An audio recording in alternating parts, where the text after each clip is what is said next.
c'est The Veritable Leader. Parce qu'on me l'a proposé déjà de 1. Je trouvais ça sympa, un moment de partage, c'est cool, les étudiants, on apprend toujours des trucs.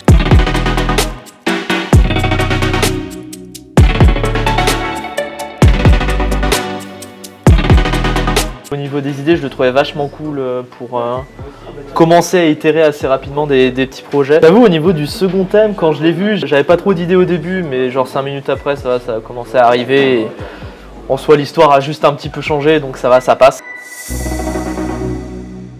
Alors je suis Emma, je suis coordinatrice de l'année prépa en L3D.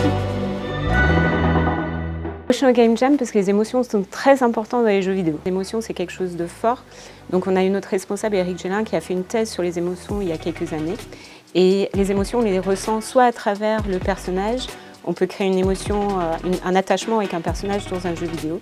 Et c'est pour ça que nous on a travaillé sur ce thème-là, l'Emotional Game Awards. C'est un personnage qui peut mourir dans une scène. Si on est tellement attaché à ce personnage-là, on risque d'avoir l'arme à l'œil là-dessus. Donc il y a vraiment un attachement fort. Et c'est ce qu'on souhaite que nos étudiants nous fassent ressentir quand ils vont créer leur jeu dans la Game Jam. C'est un brainstorming géant entre les coordinateurs. On fait des listings et puis on choisit après. Nous recevrons 50 € par personne.